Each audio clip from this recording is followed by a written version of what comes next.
It's the fall of 2001. The very fate of the entire wrestling world is in Vince McMahon's hands. This period of post-Monday Night War monopoly would see quite a few challengers, but maybe none more impactful than one founded by an Australian concert promoter. This is Defunct Championship Wrestling, Episode 18, World Wrestling All-Stars, the WWA.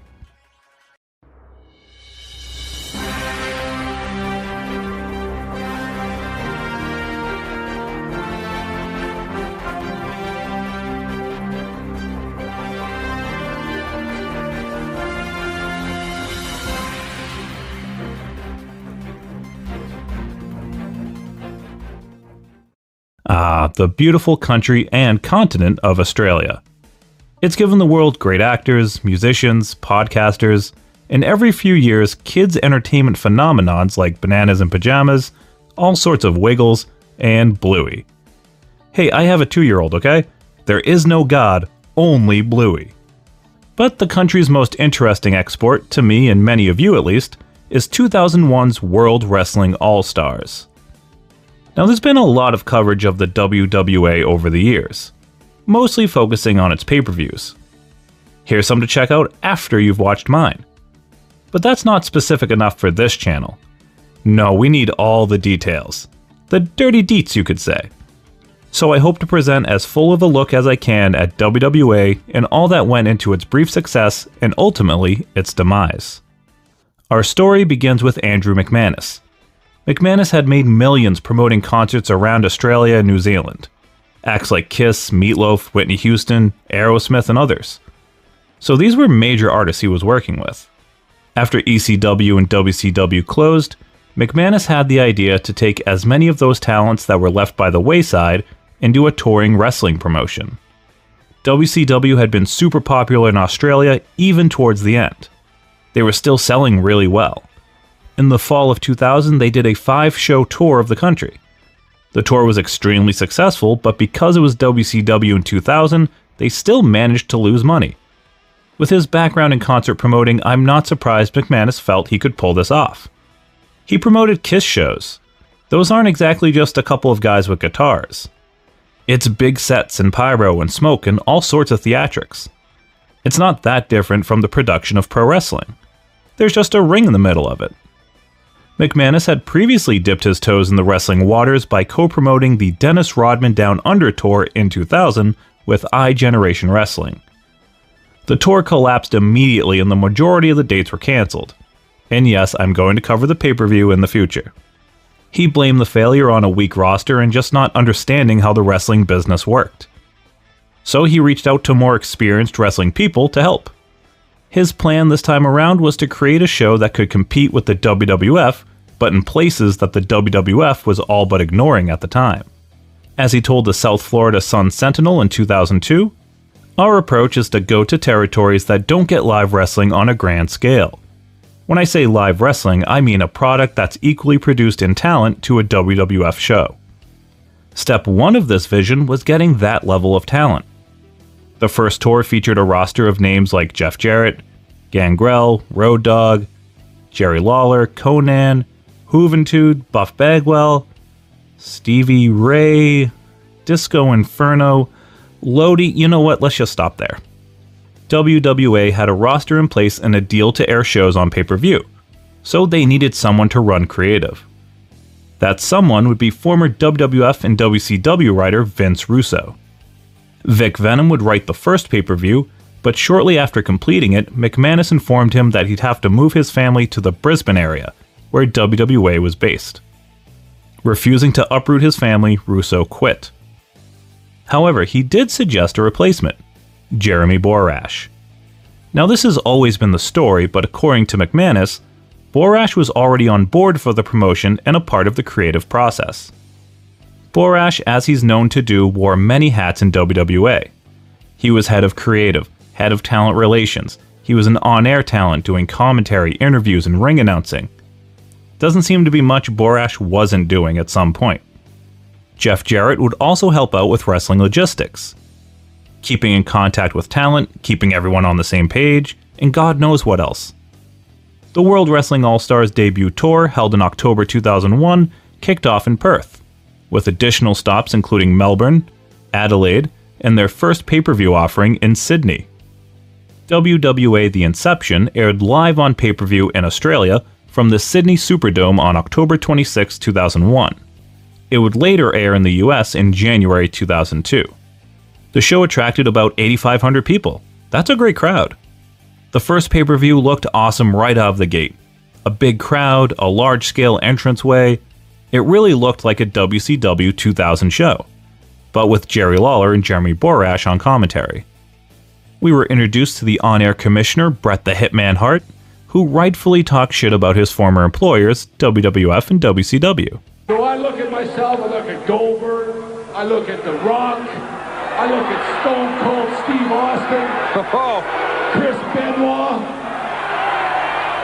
and even that piece of shit Vince McMahon. Whoa! Hang on a minute now. Hang on. Not one of them's got anything over me, because nobody ever beat me. Bret is always right. There are some production hiccups, like this crane cam passing by the hard cam, and on the live version, the commentary is being fed through the house speakers, which I guess was intentional.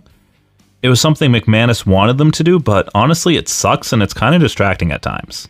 Hardcore matchup kicks off with a big right boot by Devon Storm and a headbutt to follow up on the screaming one, Norman Smiley. You never know what this Devon Storm is going to do next. I don't think he even knows. He said he does what the voices in his head tell him to do. Oh, beautiful cross body block off the second rope. I do what the voices in my pants tell me to do. Overall, though, I don't think it's that poorly produced. The show featured a tournament to crown the inaugural WWA World Champion. Every match had a stipulation, like the opener had Hoovy vs. Psychosis, and a ladder match that was also to crown the first WWA Cruiserweight Champion. It was won by Juventud. Conan took on Road Dogg in a dog collar match. Get it? K-Dog versus Road Dogg? They're both dogs! My favorite bit is Conan attacking Rhodey during his WWF Ladies and Gentlemen spiel. I assume it's because he respects intellectual property rights. Crowbar and Norman Smiley had a hardcore match. I did say it was a lot like the terminal stages of WCW. Luna and Gangrel had a hardcore match. I think I only enjoyed it because I know they were married in real life, so that brought some charm and humor to it. There was a battle royal, a guitar on a pole match with, Nathan Jones? Being managed by a guy named Rove McManus? Apparently he's an Australian comedian and not related to Andrew McManus? There was this lumberjack whipping match, but the lumberjacks were, I believe, the WWA Nitro Girl ripoffs, the Starettes. And they came out with Buff Bagwell, so how objective could they be? There was also the Skin to Win match that is pretty gross, and I don't want to give it too much time, but gotta have something for Lawler to drool over, I guess? For multiple reasons, this match wouldn't fly today, which is a good thing. And finally, the main event cage match to crown the first ever WWA World Champion, with Road Dogg going one-on-one with Jeff Jarrett. The finish saw multiple ref bumps and the Hitman attempt a no contest, but Road Dogg said fuck that and still lost to the King of the Mountain. In case you need a reminder, this show was written by Russo and only tweaked by Borash and McManus. Again, this was the first show that people outside of their prior live events would see. Sure, many of these were rematches from those shows, but the viewer probably doesn't know that. I feel like the matches are fine, but they're all pretty short and the show itself only ends up being about 2.5 hours, with the DVD version being just under 2 hours. My assumption is those selfish-ass bananas in pajamas went over their time. The next tour in late November and early December 2001 would see WWA make its European debut with shows in Ireland, England, Wales, and Scotland. This tour pretty much just featured rematches from the Inception tour and pay-per-view, but did see the additions of Brian Christopher and Scott Steiner to the roster. Steiner at this point was a huge get. Fresh off his main event run at the end of WCW, he was one of the bright spots of its dying days, so he still had some goodwill with the fans.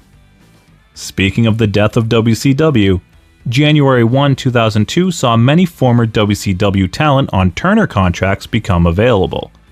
One such talent that would have been another major pickup was extremely close to signing with WWA. In the January 14th Observer, it's reported that Kevin Nash had been given an offer so good from WWA that he was considering not going back to the World Wrestling Federation. Vince, by the way, according to this report, was offering Nash around $750,000 to return. And allegedly, the WWA offer was better than that. Nash had made it known that he didn't want a full-time WWF schedule.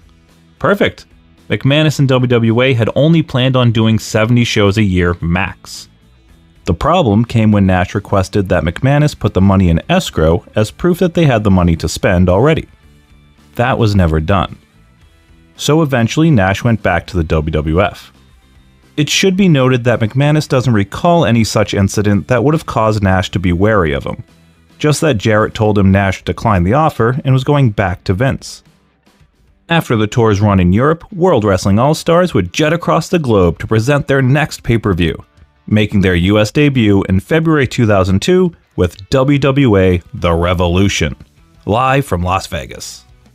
The month before the show, the belief was that they were finalizing a deal to hold the event at the MGM Grand Garden Arena, the home of historic wrestling events like AEW Double or Nothing 2019, and also home to abysmal failures like UWF's Blackjack Brawl. According to The Observer, this was news to the arena, who had no idea about the show. In fact, WWA hadn't even applied for a license with the Nevada Athletic Commission to hold a show anywhere in the state. So a month out, it was a little murky on whether the show would happen at all. Instead, the event would be held at the Aladdin Casino, the occasional home of the NWC. There were also rumors about who would be featured on the show. Apparently, there was advertising that heavily implied Kevin Nash and Scott Hall would be there. Not exactly a great strategy, since by mid-January 2002, it was common knowledge that the NWO was coming to the WWF. It was reported that Norman Smiley and Conan, two regulars for WWA by this point, would instead be working the XWF show in Lubbock, Texas that weekend. That show would be the promotion's last. But Nash wasn't the only big name linked to coming into World Wrestling All-Stars. It was rumored that Macho Man Randy Savage would be making his return to wrestling for WWA. That would be an incredible signing. In February, a very interesting change in WWA finds its way to Dave Meltzer. Not only is Randy Savage signed and fully on board with WWA, but he also has some booking input with Borash. And if the pay-per-view happens, the main event will be Savage versus Jeff Jarrett. Okay, I'm into it. With days to go before the announced show date, McManus was still without a promoter's license for the state of Nevada. WWA reached out to boxing promoter Cedric Kushner to borrow his license. He declined. They asked former WCW promoter Zane Bresloff to use his license. Another no. Finally, with no other options, the Aladdin decided to use their license with the commission to make sure the show happened. The Revolution show was an absolute disaster. Even with handing out free tickets on the casino floor, WWA were only able to draw less than 3,000 people, and only about 650 actually paid. Yikes. However, I do think they did a good job of shooting around the empty sections, and the hard cam facing the entranceway definitely helps. While on the topic of production, it certainly is a bit of a downgrade from the first offering, even by my very forgiving standards. Periodically, again, the commentary is fed over the house speakers. For some reason, they don't play the winning wrestler's music. Commentary isn't the best. They're constantly contradicting each other, which distracts a bit from the match. They make insider reference after insider reference. Also, Lawler has been replaced, thank God. But shit, it's Mark Baden. Okay, it's way worse. And while we're talking about the commentary, sitting right behind them with that very distinct haircut is Hiroyoshi Tenzan from New Japan. They flew him in from Japan for reasons, and never actually used him for anything, or even mention him. There's a lot of criticism of the show at the time and even now that the matches are too long. Honestly, the matches that are 10 plus minutes are the ones that are good. So I'm glad they went as long as they did. Sabu vs. Devon Storm, lots of fun. Really enjoyed it. Eddie Guerrero defeated Psychosis and Hoovy to become the new Cruiserweight champion in a very good match. This was when Eddie was killing it on the indies post-firing by WWF. And the 6-way Cruiserweight Survival match was awesome, featuring the likes of Low-Key, Supernova, Christopher Daniels, and AJ Styles. And some of these guys like Guerrero, Low-Key, and Daniels had just been on the debut Ring of Honor show the night before in a couple of great matches. So this show really highlights how good those three are in 2002. The show also featured the debuts of Chronic, which is awesome, and Alan Funk as a Hulk Hogan ripoff, the Funkster. The only way I could enjoy this is if it leads to Terry Funk debuting and kicking his ass and writing him off. The only 10+ minute match that isn't very good is the main event. Jeff Jarrett versus Brian Christopher for the WWA World title. What's that? Did I say the main event would be Jarrett versus Macho Man? Oh well, let's get into that story. Strap in, kids. Now this is all according to the March 4th, 2002 edition of the Wrestling Observer. So this is the story about a week after the show, and this is all allegedly. The original agreement between Savage and McManus was that Macho Man would work the pay-per-view for a 30% ownership stake in WWA. Okay, that makes sense with the earlier rumor that he would have booking input. However, 3 days before the show, Savage held up McManus for more. Specifically, he wanted $50,000 in addition to the 30% ownership stake.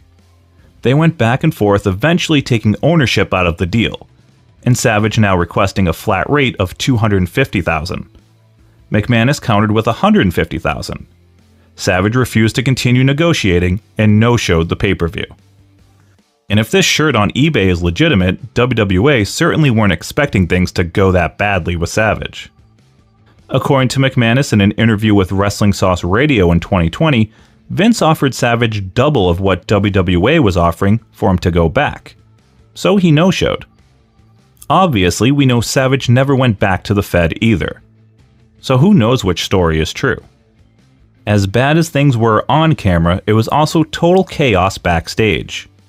There was a Larry Zbyszko promo on the live show shitting on the WWF that I cannot find. It was cut from the DVD release.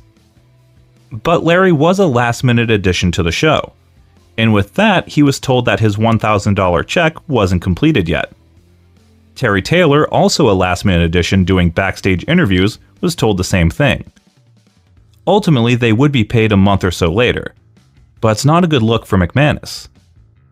Also, there was an alleged altercation between Juventud and a visiting Eric Bischoff. It seemed to be over a petition to have Bischoff fired back in WCW. Scott Steiner also signed it, but Eric didn't bother him about it. Prime Scott Steiner? Yeah, I don't think I'd give him any shit either. Immediately after the pay-per-view, those inside WWA touted that the show drew somewhere around 35,000 to 40,000 buys. That's a pretty decent number for an upstart promotion if true. From what I can find, the show actually did 31,000 buys. However, they needed 35 to break even, and over that to make a profit. So the show was a money loser. Even though the show was poorly executed, there were some outside factors that hindered the show's success. So allow me to play devil's advocate for a moment. Number 1. McManus expected that the cable companies would advertise the show more, especially DirecTV, since they and the WWF couldn't come to a new agreement. So the WWF hadn't aired a pay-per-view on DirecTV since October 2001. That leads to issue number 2. The WWF returned to the DirecTV lineup a week before Revolution, just in time for No Way Out 2002, featuring the debut/return of the NWO, which for comparison did 575,000 total buys on pay-per-view, blowing WWA out of the water. And number 3, the WWA show was going head-to-head against a Pride Fighting Championship show that same night, one that ended up becoming one of their greatest events. So with lack of viewer awareness and fierce competition for the same eyeballs, WWA fell by the wayside. This would be their one and only event in the States. And since I'm talking about WWA Revolution on YouTube, I think I'm legally required to play this clip. Revolution, revolution, revolution, revolution.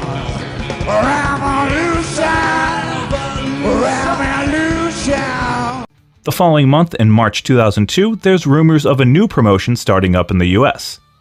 and that it may squeeze in on WWA's spot if they don't turn things around quick.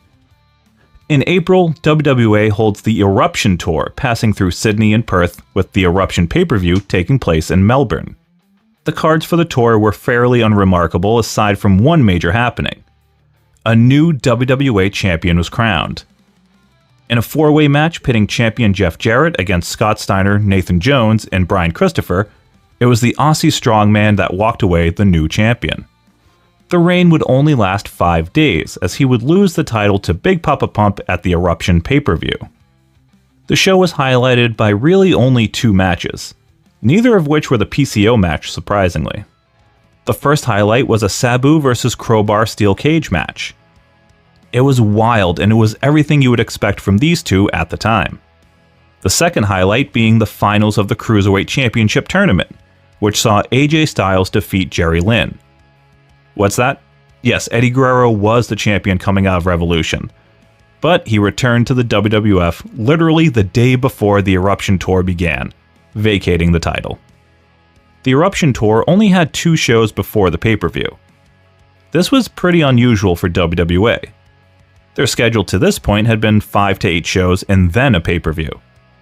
Their plan had been for a longer tour scheduled to go through Europe for the months of April and May, with Lex Luger being advertised. But that portion of the tour was pushed back to later in the year. The Eruption pay-per-view took place on April 12, 2002, and it would be the last WWA show for months. The company would go dark throughout the summer to regroup after the disastrous stretch they'd been on. In June 2002, Jeff and Jerry Jarrett launched a company of their own, NWA TNA. The Jarretts would use the majority of the WWA roster starting out, which makes a lot of sense for multiple reasons. 1, they were available, and number 2, many of them had been on national US TV weekly just a year or 2 ago. In August 2002, WWE would pack in over 56,000 fans to Melbourne's Colonial Stadium for their Global Warning Tour. Looks like fans are ready for more wrestling. In September, Nathan Jones won an appeal to have a US work visa approved. An arrest from years before had kept him from coming to the USA. I'm sure this will have no negative effect on WWA. World Wrestling All-Stars would re-emerge from seclusion in October in front of 30,000 fans. Well, kind of. WWA was able to land a spot as part of the M1 Festival, put on by the radio station Triple M. Best as I could tell, the festival took place in Brisbane, Sydney, and Melbourne, with the event running for 1 day in each locale. They had over 14 musical acts like Billy Idol, Garbage, Lifehouse, Default, Goo Goo Dolls, and Nickelback. M1 also had skateboarders, comedy, and now wrestling. And by wrestling, I mean one match. Nathan Jones versus Scott Steiner for the WWA World title. I can only confirm one result from the festival being the final stop in Melbourne at Colonial Stadium, but I assume they wrestled at each stop. Following the festival gig in early November, Nathan Jones would work several dark matches and house shows for WWE. Good for him. I'm sure it will give him much needed experience to help benefit WWA. In late November and early December 2002, WWA would finally have that European tour from earlier in the year with Luger. But the total package wasn't the only addition to the roster. The WWA lineup underwent a pretty significant overhaul for this tour. Sabu, Bagwell, Disco Inferno, Norman Smiley, Tio and Puppet, and Nathan Jones were still around. But they were joined by the likes of a returning Conan, a debuting Spider-Nate Webb, Perry Saturn, Frankie Kazarian, and Shark Boy. Why all the changes? Well, a lot of things went down while WWA was hibernating. Mostly it's TNA related. The Jarretts quickly pivoted from a similar WWA touring model to doing live weekly pay-per-views for $9.95. They also had talent signed to deals where their TNA bookings were the priority. So this made it pretty difficult for a lot of the TNA guys to make the trip over to Australia. With WWA's schedule and live event strategy, it didn't make sense to bring over guys with weekly obligations. Also, I'm sure it was just cheaper to bring over Shark Boy and Johnny Swinger anyway. The biggest addition to this tour, however, and maybe the biggest in the promotion's run, was the Icon Sting. Sting returning to the ring for WWA came as a surprise to many that had been paying attention to his public comments, such as his interview on Ted DiBiase's website back in January 2002, where Sting said he's retired and it would take an awful lot to get him back in the ring. Apparently all it took from McManus was $100,000 for 2 weeks of shows and to work with Luger. I know what you're wondering. Where's Scott Steiner? Well, since the M1 festival, he's signed with the WWE. Steiner was booked and advertised for this tour, but WWE didn't want him on it. They had some back and forth with McManus, who eventually allowed the big bad booty daddy out of his contract, and thus vacating the WWA title. Allegedly, McManus was telling people that because he did Vince a favor, WWE will owe him one down the line. I'm sure he'll get that favor. I can't wait. Later, it was revealed the WWE was going to send the Godfather for the tour, but he pulled out due to a knee injury. Lol, Vince wins on the deal. WWA got nothing. The first half of the tour culminated with the Retribution pay-per-view in Glasgow, headlined by Lex Luger versus Sting for the WWA World title. The match is bad, like very bad. But in their defense, Lex had been fighting bronchitis the whole tour, and he missed most of the shows. Luger would win and become the new champion. Probably not a great idea. There's really nothing good on the show. The only thing noteworthy aside from the new WWA champion was Jeff Jarrett being back on the card as part of an agreement between TNA and WWA. He defended the NWA World title against Nathan Jones. Oh wait, that's why Jones wanted the US visa so badly. This way he can easily go to TNA and challenge Jarrett to a rematch. It's all making sense. I'm sure that's the reason, nothing else. The tour would conclude in Zurich, Switzerland, with Lex Luger losing the WWA Championship to Sting in a triple threat match. It also included Malice. Who is Malice, you ask? That's the Wall, brother! After this tour, McManus again put WWA on hiatus. During this hiatus, Nathan Jones would officially sign with WWE, making his television debut in April 2003. Just in time to be so bad in the ring that he was pulled from the Undertaker match at WrestleMania 19. World Wrestling All-Stars returned in May 2003 with pretty much the same cast of characters. They would add names like Rick Steiner and, goddammit, Shane Douglas, as well as TNA talent Chris Sabin. The tour featured a tournament to crown a new WWA Cruiserweight Champion, where Jerry Lynn defeated Sabin in the finals. AJ Styles was their most recent champion, but was obviously no longer available once TNA started up. The tour passed through Sydney and Melbourne and came to an end in Auckland, New Zealand with their pay-per-view, The Reckoning. A fitting title. By this point, the writing on the wall that had been so clear to everyone else was finally clear to McManus. WWA Reckoning would be the final WWA event. Even though the crowds had dwindled over the last year, thanks to the TNA partnership, WWA was able to go out with some dignity. Aside from the usual nothing matches, they had 2 title unification matches. There was a fantastic action-packed 4-way match that unified the WWA Cruiserweight and NWA TNA X championships. Chris Sabin would be victorious. What if he'd won the Cruiserweight tournament? Would this match have even happened? Also, in the main event, they unified the WWA and NWA World Championships, when Jeff Jarrett defeated Sting. And that was the end of World Wrestling All-Stars. To me, the biggest mistake with WWA wasn't the roster or matches. It was a decent roster, especially the first tour. It wasn't even the production that at times was pretty poor. It was the distribution. It's one thing to be a touring wrestling company with no TV. Ring of Honor used that model very successfully for over a decade. But they sold DVDs of every show. They had bare bones production and a comparably inexpensive roster. If you're trying to put on a wrestling show with the production value of a WWE and be a successful company, you need more than just ticket sales and a pay-per-view every so often to make money. You need TV, especially if you're trying to break into America. And McManus seemed aware of how important television was, and appeared confident that it would happen, someday. Again, back in 2002, he told the South Florida Sun-Sentinel, Trying to come into America without TV is difficult. We all understand that. However, the opportunity is there. I'm not saying we will have a weekly show in 2003 or 2004, but obviously our objective is to try and end up with a weekly TV show. Whether it's 2 or 3 years, I can't say honestly. It would require a change in philosophy from the company being 95% offshore. They would never even get TV in Australia. Even with TNA's financial ups and downs, they've always been able to stay alive with weekly television. Without weekly TV, it was impossible to build storylines, characters, and most importantly, momentum. Creatively, they didn't really do much. Everything was self-contained to whatever happened on the pay-per-views, and usually involved their revolving door of commissioners. They went from Brett to Mike Sanders to Sid Vicious, RIP, without any real rhyme or reason, or anything interesting happening. Over the next couple of years, pretty much everyone from the WWA roster would end up with WWE or TNA.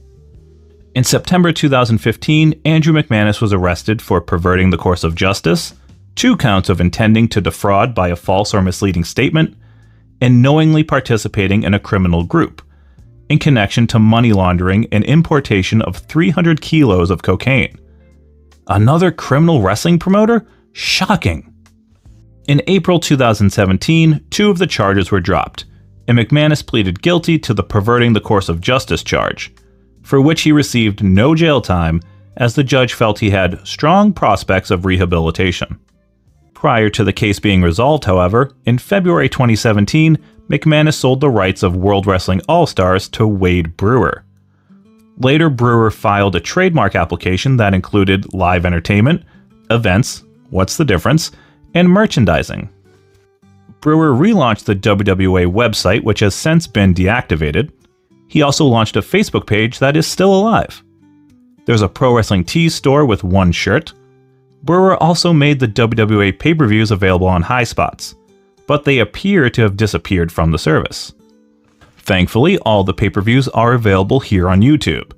I've included the playlist in the description of this video.